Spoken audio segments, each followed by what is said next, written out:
Est-ce que vous dites aujourd'hui, désormais, comme Joe Biden, que Vladimir Poutine est un boucher, que Vladimir Poutine est un criminel de guerre?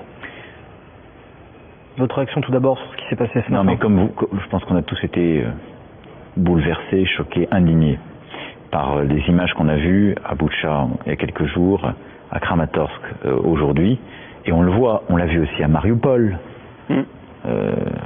à Kharkiv et dans d'autres, malheureusement dans tant d'autres villes, et on le découvrira dans les jours à venir. C'est sûr. Ce matin, c'est un crime contre l'humanité? Ça n'est, sur tous ces sujets en général, parce que je ne parle aussi en tant que président de la République, je serai crime contre l'humanité parce que ce sont les mots de Jean-Yves Le Drian ce soir. Je sais, mais moi je suis prudent, il faut les qualifier. Et donc c'est pas le politique qui les qualifie, c'est un juge. Moi ce qui m'importe, c'est qu'il n'y ait pas d'impunité pour personne et pour aucun système.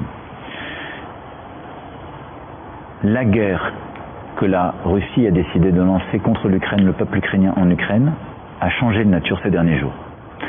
Puisqu'on voit bien qu'ils ont manifestement décidé de mener des opérations contre des civils de manière méthodique, avec des scènes de viol qui sont en train d'être documentées, avec des atrocités qu'ils ont ciblé des civils.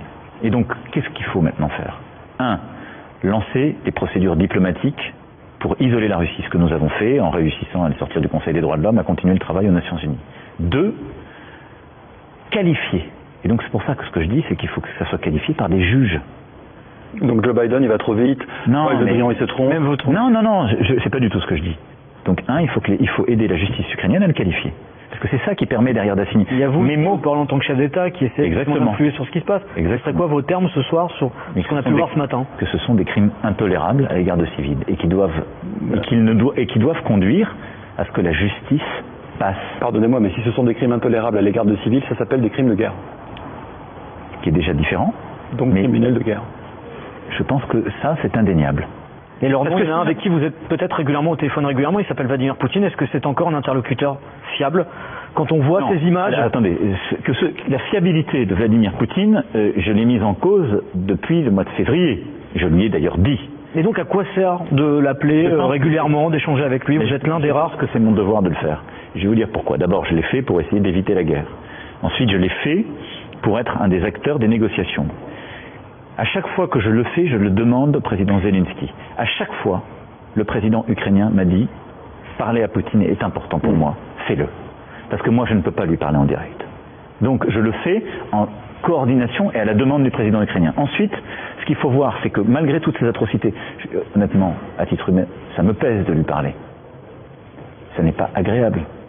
Mais qu'est-ce qu'on fait? On doit préparer le moment du cessez-le-feu et les termes qui nous permettront d'avoir un cessez-le-feu est imminent. Non, je ne pense pas. Et je pense aussi que le jour d'après est rendu d'autant plus complexe et même quasi impossible compte tenu de ce que nous sommes en train de vivre sur le terrain. Ça veut dire quoi, le jour d'après est impossible? Mais ça veut dire que comment revivre ensemble? Comment avoir un cessez-le-feu qui permet ensuite la fin de tout ça quand on a ces crimes de guerre qui sont en train de documenter? C'est quoi la perspective? Mais vous voyez, je ne la connais pas encore, mais elle est, chaque jour qui passe, c'est aussi pour ça que je me suis battu ces dernières semaines quand vous m'avez dit vous n'êtes pas assez sur le terrain. J'ai passé des dizaines d'heures avec Vladimir Poutine, Volodymyr Zelensky, mes collègues européens, à essayer, même quand la guerre était déclenchée, qu'on n'arrive pas à ce moment-là.